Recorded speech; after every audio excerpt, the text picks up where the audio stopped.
Good morning and welcome to Money and Mindset with the Doctors.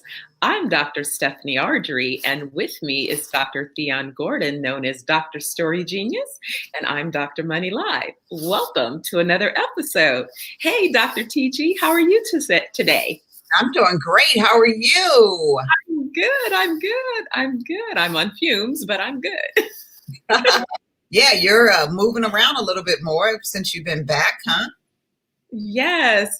So came in from Vegas yesterday, have a few meetings around and sort of roaming through town and then racing back. So Okay. yes, Oh, connecting the dots. Exactly. that's the way to do it. That's the way to do it. Get it moving. Get it moving. Yes, but definitely getting a little bit more excited about the project in Jamaica and interest and things of that nature, and just feeling optimistic that it's definitely the right time and the right place and the right solution. It And was there's a business pitch this week, right? Are you here for the Oh, it was last entrepreneur week. pitch? Yeah, it was last week. I Hey, made it just in time. Yeah, it was really great. how did it go? It went well. We had 5 companies present, and we had 3 companies that uh, won prizes. And so it was fantastic.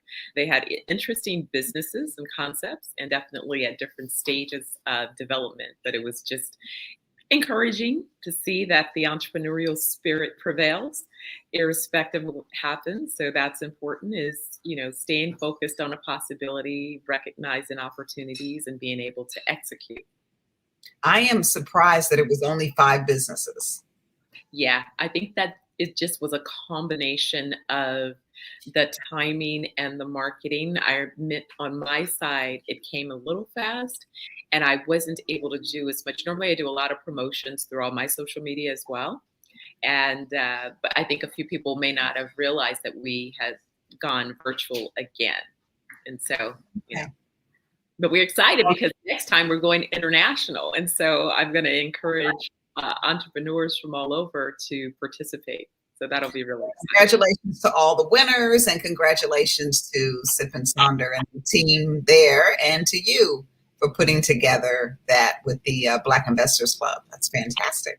Yeah, we're really Congratulations on that. excited. Yeah, thank you. Thank you so much. And the last we spoke, I'm thinking you were doing something with the found, and that was the time before last. I didn't get a chance to check in with you to find out how that activity turned out. So how did it go? I'm trying to think which activity. For I've your been doing so many things. Oh, my family foundation.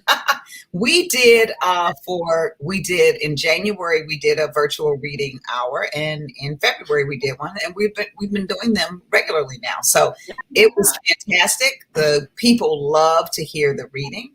They really, really enjoy hearing the young people read, and the young people enjoy hearing the older people read. So it's interesting the mix of the combination that's there.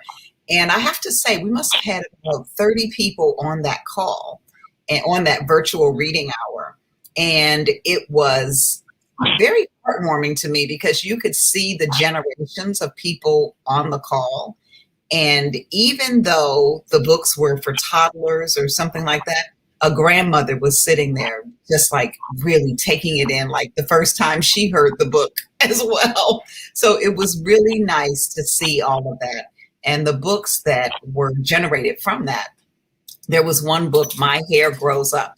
And it was a book about a young person's journey of learning about their hair and how, as African Americans or as Black people, our hair can grow up, wherein other people's hair grows down. And that was a really, really exciting book to read. So, yeah, it was great. It was a really good virtual reading hour. I love that. It reminds me of one of my favorite books to give to people is Oh, the Places You'll Go by Dr. Seuss. And Yes. I find that so many of the Dr. Seuss books are just that. They're just as much for the adults or whomever's reading the book as they are for the young person who is being read to, in terms of the messages and life lessons. But Oh, the Places You'll Go, I remember receiving it as a gift when I was planning to leave the Bay Area for the first time expanding my company. And so with that, I've used it as one of my favorites. And we talked about about that as one of your favorite books. And it's interesting because that was the book I wanted to read at the end. And it wasn't quite appropriate for Black History Month because you got to know the history of Dr. Seuss. Got to know the history of who wrote it. Wow. And so we decided not to use Dr. Seuss books during Black History Month based on some of that historical information that I got to learn from my nieces and nephews and great nieces and nephews who kind of corrected me like, well, wait a minute there. Hey. And I was like, well, thank you for sharing that information. It was almost like not wanting to know about Cosby. You know, some information like, la, la, la, I don't want to know. But it's fortunate. Yes, absolutely. Yeah. It's like, pulling the things that become part of popular culture, right? The history of, the story, that part. That part is oftentimes missing, but just think about how so often things, not only things, but meaning and words and usage and, ideals can sometimes morph into a different meaning than what was intended at the onset. So. And it's interesting because we have to remember in this whole money and mindset world, good people can create bad things and bad people can create good things. And we have to understand that we appreciate the things and not the bad behavior. Yes. And so that's something to keep in mind when we're talking about mindset. And speaking of mindset and money, what are we talking about today? What is our topic? Well, we're still dealing with Women's History Month. And so what I've noticed is a number of activities still happening. I guess a few things that I want to touch on is definitely it's March. It's preparing, we always think about April as your finances. There've been a few extensions given, but more importantly, there's still funding available for small businesses. So I'd like to encourage women entrepreneurs in particular, if you have been thinking about contemplating starting a business, or if you've started a business, I want you to consider thinking about the benefit of OPM. And what is OPM? That's other people's money. And so what happens is when you structure your business, and if you structure your business properly, that should open you up to additional capital opportunities. And the reason those opportunities become so important is because when we use cash from operations, and especially in the beginning, the early stage of business, the cash from operations might be limited. So you need additional cash infusion or cash availability so that you can implement your business ideas and to begin to gain market traction. A lot of times, this is the one area that seems to be underfunded. Marketing, going to market, that supporting that market strategy. And so we talk about just all of those elements in the business, not only, the messaging and all of those things, but it's like you have to have some resources to put behind that messaging so you can get it out there to the market. And so, as you're talking about oftentimes crafting the right story, you can have the best story, you can have the best intention, but if you can't get it to market where anyone can hear and consume that content, those messages, then you're missing that sort of opportunity to call people to take action and support your business. So I think it's just this month, it's really thinking about what are those opportunities while we have a focus on women entrepreneurs. And then I was thinking again for you, I know you're always involved with supporting women entrepreneurs and activities. And I don't know if you're able to talk about one of your recent client projects that you've taken on, but I sure would love to hear something about it if you can. Yeah, what I want to go back though first and talk about this idea of OPM that you brought up in the very beginning, because that is something that I think in particular as Black men and women, we have to understand a little more. The stimulus package that has come out recently is full of a lot of information and a lot of things that are really good. And I must say, with Women's History Month, with International Women's Month, I believe there were I know Congresswoman Lee, Maxine Waters, Karen Bass.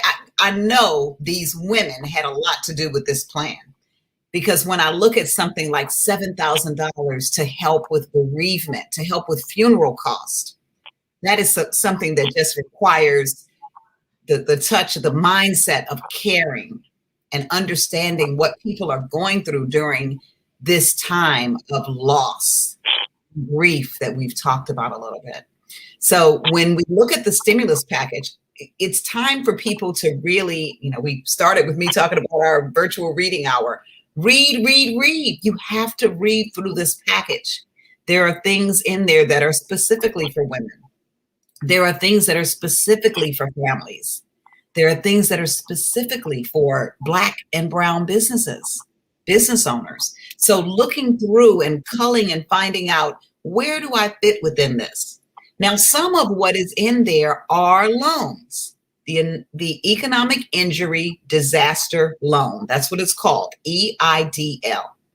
And they will ask some questions about you getting, your credit together, or making sure that it is together. They're going to do a soft check on your credit. And then you will get a loan. What I hear the most from people of color in particular, and I have clients of all hues, what I hear the most is, I don't want a loan. I don't want something that I have to pay back. This loan at 2 to 3.5% to borrow, which is a very, very low interest rate, 30 years to pay it back, which is a very, very long time, is something that can help you launch or elevate your business. Using other people's money is how you create businesses. You don't always, of course, having your own seed money, you definitely want to invest. If you believe in your business, you would invest in your business. But using that platform that's out there, if it's available to you, if you had a small business and you had some losses from 2019 to 2020, now is the time to get that seed money to build your business back up. Body butter, restaurant, whatever it is. This is the time to use other people's money. There is no shame in it. We have been taught somewhere along the way that we have to do it on our own, that we shouldn't ask other people. We don't want to, I don't want to bother nobody else. I don't want to, get into debt for anybody. I don't want to ask. We have been taught to be so proud. We have been taught to have to go that extra mile, to have to do it 10 times better than the next person, which is good. We want to be good. We want, when you put your signature on something, you want it to be like, yes, I did that thing. But listen, we got to support each other. We got to help each other, and we got to get help from others. This mindset of you can't borrow money or you can't use someone else's money has got to stop. Now, my clients of other hues, they had no problem. They were like, I can get how much of a loan? Can I get more? They wanted as much as they possibly could get. I have one client who still calls me every morning. Any more money out there? Anything else I can get? And he knows it's a loan. Not to mention, had a lot of debt, which he strategically is still not paying off. He is, you would think most people would get that loan in our hue. Most people, we would get the loan and say, I'm going to pay off all my debt. No, he's strategically looking at his debt and saying, what can I get? What can I get them to charge off? What can I get them to do here and there? He doesn't want to spend that loan money on past debt. He wants to spend that loan money on building out his business, which is what he's doing. That is what you use other people's money for.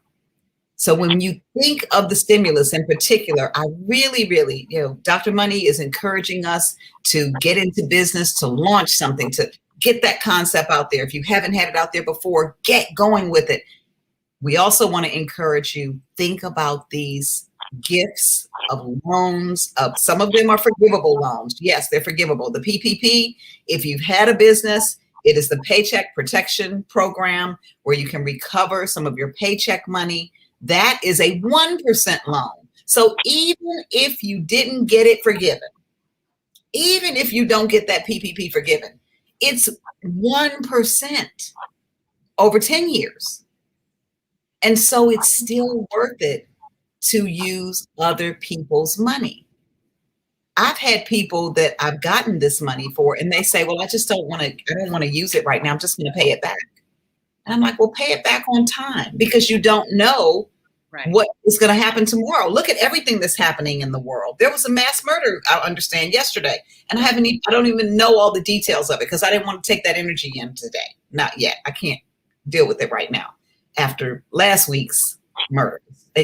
So people, we have to start thinking at a different level. We have to have a different mindset on how we get money and how we use money. So I really want to thank you for introducing that into this space, using other people's money. The mindset is, oh no, I don't want to borrow. I don't want to get stuck with something that I can't pay back.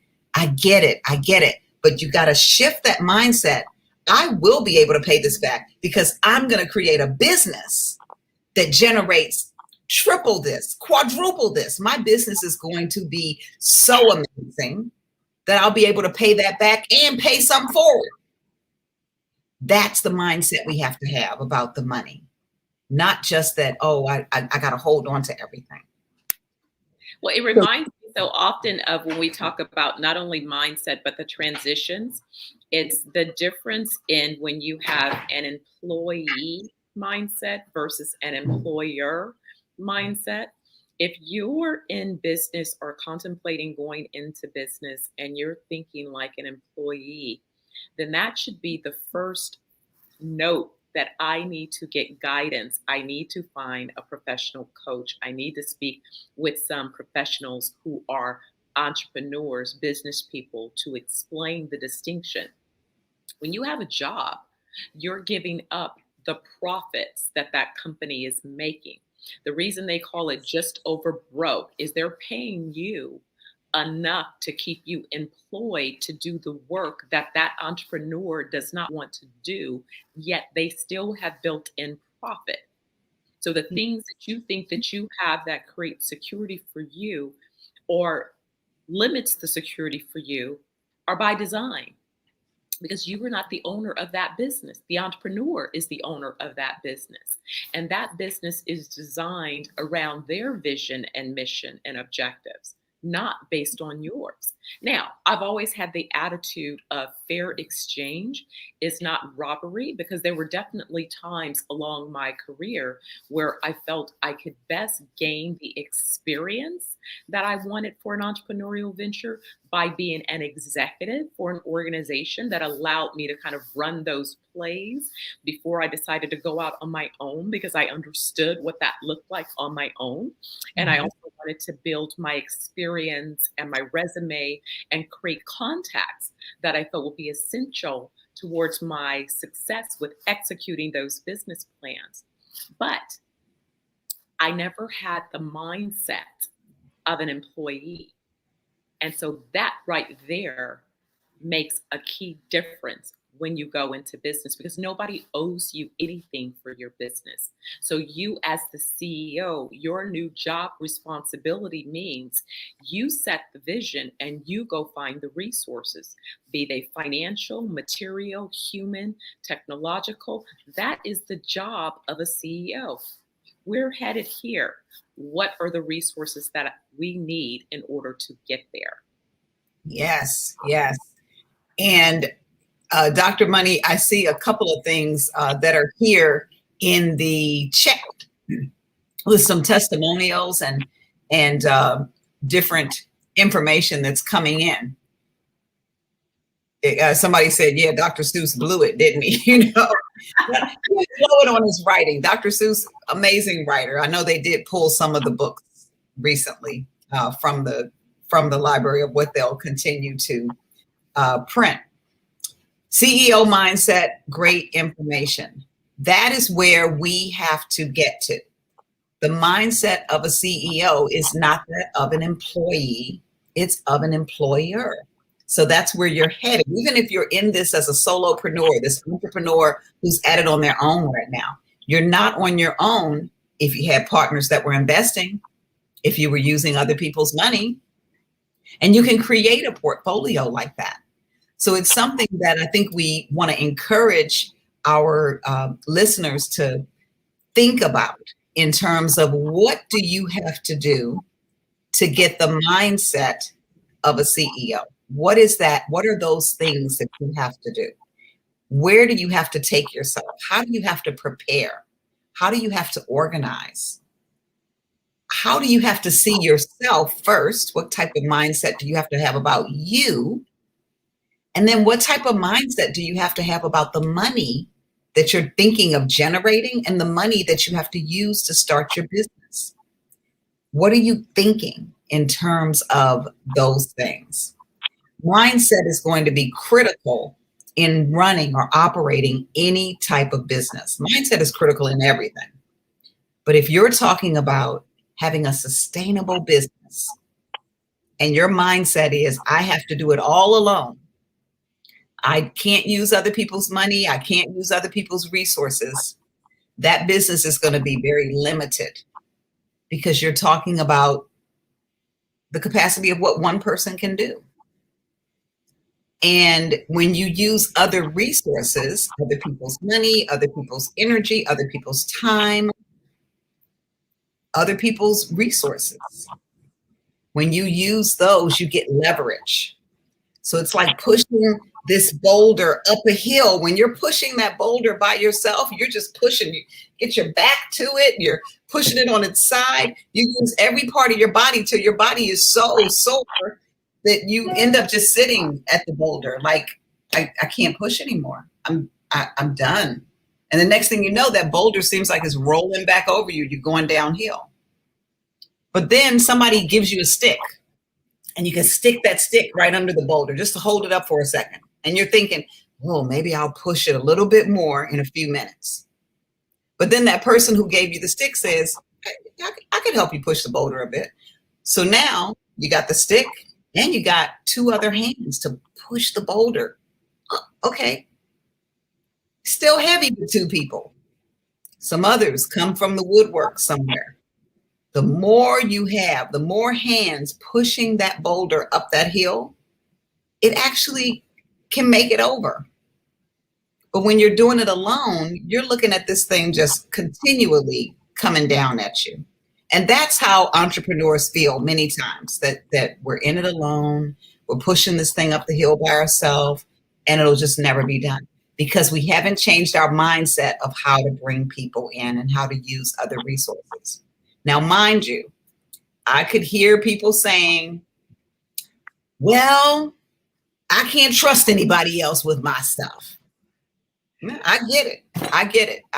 When I do my storying, I'm like, man, they're not going to tell the story like me. Here's the beauty of other people. They're not going to do it like you. But boy, you can glean so much from the way they may do it. The other beauty, you can train people. You train people as to doing what you need to be done.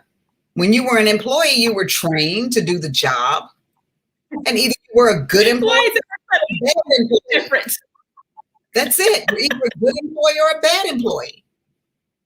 And the bad ones, you move them into something that's better suited for them, or you move them out. And the good ones, you're like, wow, this person could be my successor. So yes, there are going to be difficult times in hiring people or in using other resources. All the resources aren't going to work. Think about it with your hair. You try one product and it's like, oh my God, my hair is all sticky and gooey and I'm never going to use that again. Then you go try another product until you find one that works. And then you live by it. You're like, this is my jam. I'm going to use this forever until they change the formula. That's another story. Really, really using other people's money, other people's resources, we have to change our mindset about that and really understand how to be the CEO, as Dr. Money talked about, versus the employee. So anything else on that, Dr. Money? Because I love that topic. I think it's so relevant. It's so important, especially right now with everything that's going on in the world. And even that mindset of the CEO, for the first time in a year, I went to a mall this weekend, and it was people in there that, interestingly enough, I was actually happy. I went to the park first, and I couldn't even find a parking space because so many people were in the park. So I was happy that people were out and enjoying nature. Now, the stores were not crowded, overcrowded, but there were people in line to get into certain stores. And that's the other thing. When you're thinking, we have to change our mindset and how we spend our money as well. We're so used to being consumers instead of creators. And I really want us to start thinking about being creators instead of consumers. When I saw the number of people that were just buying things this weekend, I thought, so you got your $1,400 stimulus check and you had to have Tiffany's. You had to have a Louis. You had to have a MGM bag. Just, I get it. I get it that we all want nice things. But that $1,400 is not the end all. That's like probably the year's bonus, you know? I don't know if they're going to do this again. So what could you use that money on that will elevate you, that will take you to a different level? How are you doing with your money jar that you started early? Girl, you know, I put that money in a Robinhood account. You know, I started buying some stuff. Let me add that into the money that's making me some money. That's what's up. That could elevate. Oh, that could elevate you so far. Yes. Now I have money taken out of my account every month, and I chose a higher number and calculated, instead of adding each week what I was going to put in, I just chose a higher number to add into my account and have that withdrawn every 2 weeks. Got it. Yeah. I put it in one of that Capital One account, because remember it used to be ING and you couldn't access it easily. Yeah. So I still never really look at that account, but I looked at it the other day. I was just like, oh my God. I so bad wanted to take that money out. And I really was thinking about, no. We really, really have to stay focused. We got to stay focused on our end game. The end game is what we're going to do at the end of the year. What business are we going to create? What are we going to do? Where are we going to be? Absolutely. So, Dr. Money, tell us a little bit more. Wrap us up on money mindset, using other people's money, using other people's resources, and how to not spend that stimulus money frivolously. Absolutely. You know, it goes back to this idea of a couple things. So one thing on the money is you have to attach it to an outcome.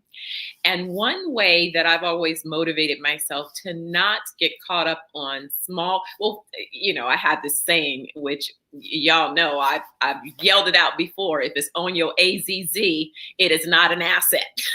So that right there starts it. If it's on me and whatever, it's not an asset, right? Cars are not assets, although they sometimes let you pretend like it has some value on your balance sheet. It's really not an asset unless you've bought a classic car that is appreciating in value. Outside of that, any other car, once you drive it off the lot, it's depreciating in value. So it's not an asset. So we were talking about initially some of the stimulus programs, and it made me think about being in position as a business person to take advantage. And I was saying how one of my clients, I completely repositioned his balance sheet because of all of this devastation. And instead of using his money for frivolous things, what we ended up doing was getting him 2 service vans and getting those vans wrapped so that we could grow his business, right? But also putting his balance sheet in place where, as he needs additional capital to continue his growth, he has the ability to get that additional capital. I noticed someone was asking, though, how do you develop the mindset? And I was having this conversation with someone about, it's an interesting thing. I think it was Malcolm Gladwell that talked about the 10,000 hours to be an expert in whatever it is that you're pursuing. And when I thought about that, I was going through my library and I said, it's an interesting thing that I started working on mindset as I was working on developing proficiency in my career.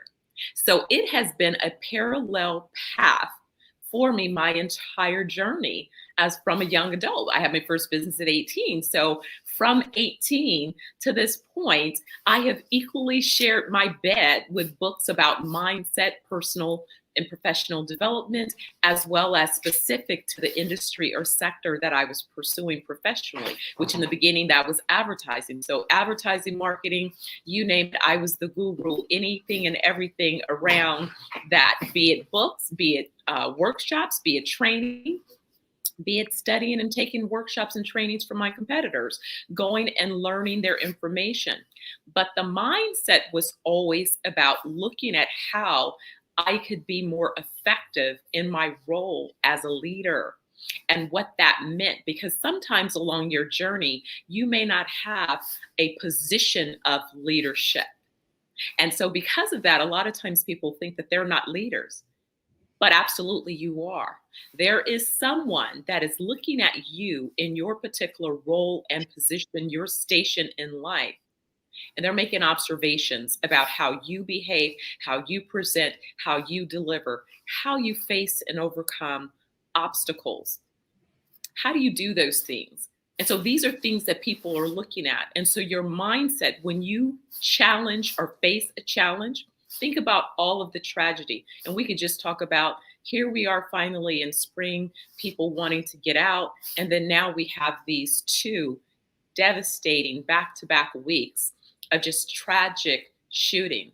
It's enough to think, wow, were we better all be in lockdown? No, we have to resume some level of normalcy. But what we have to do is we have to find a way to strengthen our mindsets to that of, I'm going to be aware of these things that are happening, but I can't be overly consumed about. Because whatever we focus on is what we begin to attract to our attention. Kind of like the same idea. You go out and you buy a car and suddenly every car you see on the road is like that car. It's whatever our antenna is focused on. So when we talk about this mindset is about thinking about what you want to accomplish. So what I would say as a bit of a cheat sheet is look for examples of the type of leaders that demonstrate the qualities that you would like to have. And then go about the business of finding the tools so that you can develop those skills, because those are skills that you could have in your toolbox. And it just begins about acknowledgement. So Dr. Money, what I'm going to do is I'm going to bring some of my hacks for mindset shifts, because it's so easy to talk about read great books and, but those things are actually challenging for some people. And during our virtual reading hour, we actually read to people because a lot of people deal with literacy issues. And so that can be challenging. But now I know we can Google or we can YouTube it and we can listen to podcasts and all of that. Find those type of resources as well. And listen to what people, as Dr. Money said, people that you like, that you would like to simulate or that you admire or that you aspire to. Listen to them and how they overcame mindset problems. We have to motivate ourselves. Nobody else can motivate you. You got to do it within. I'm going to give you a trick of the mind right now that'll help you to shift anything. I work out every day, not because I love to work out, but because I trick my mind to get up and work out. I do a couple of things. I put my alarm clock across the room, so I have to get out of the bed. But when my mind says, I'm going to get back in the bed, I count backwards, 5, 4, 3, 2, 1. It tricks your brain. There's actually science around it. I'll bring the science the next time because we're out of time right now. But it's a quick trick of the mind, 5, 4, 3, 2, 1, and say what you're going to do and start doing it in that moment. your brain is saying one thing, your brain is saying it's cold, I'm going to get back in the bed. You're shifting the way your brain thinks immediately. You count backwards because it's not intuitive to count backwards. So that's what tricks the brain into thinking differently. It shifts it, it changes it. And when it changes it, you can put a new thought in. I'm moving, I'm going to work out, I want to do that. So you have to do that. And then even the way we say our affirmations, we talk about affirmations and I'm a millionaire. You know, you're not a millionaire. So your brain is struggling with that. There are ways to have more positive affirmations that are strong. I'm committed to doing this today to get me to millionaire status. So that's something you can commit to. I'm committed, you know. We can say, I'm healthy and I'm all in shape and not be. And so now you're lying to your brain. So it's not clear. I'm committed today to work out toward my healthy body. That is a true affirmation that you can do. So we'll talk about that. I'll bring some of those hacks in the next upcoming shows. We'll do that. And I love, love, love the comments. Discretion. Our financial person, Greg Sneed, he's saying, hey, look up the word discretion. What's it mean? That's discretion in regards to how we're spending that money or how we're saving that money or how we're doing whatever we want to do. So I just want to thank everybody for joining us again today on Money and Mindset. And wow, what a great topic. And during Women's History Month, we acknowledge our women. And do you have a shero that you would like to share who your shero is during this Women's History Month, Dr. Yeah, you know, I was doing some research for my thought leadership book, and one of the opportunities was to research someone who you have not had an opportunity to meet, right?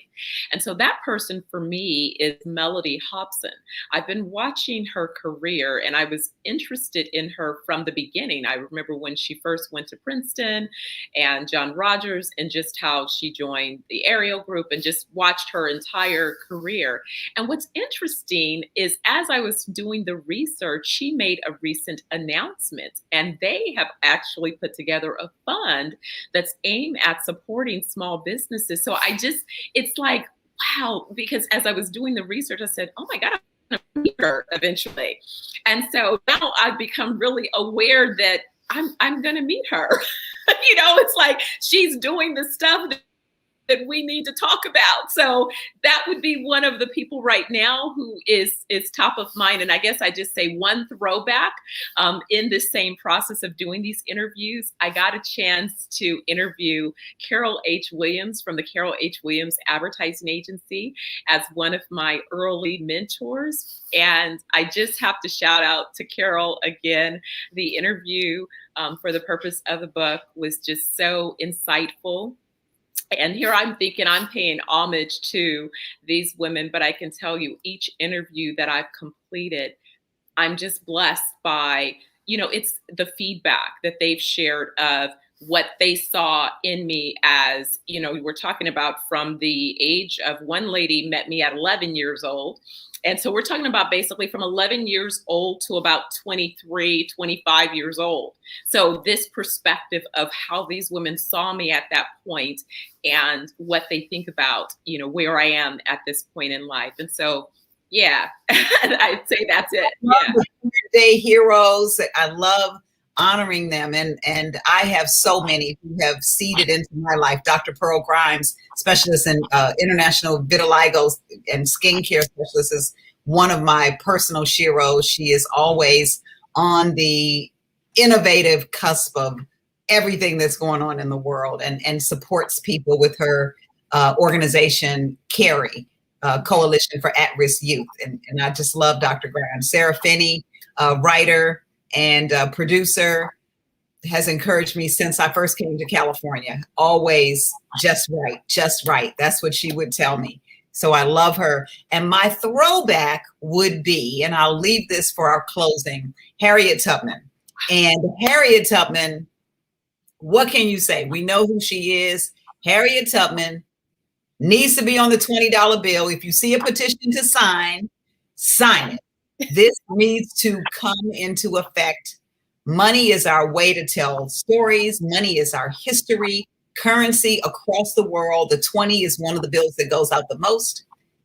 Harriet Tubman on the 20. And what more fitting way than for her to be replacing somebody who held slaves?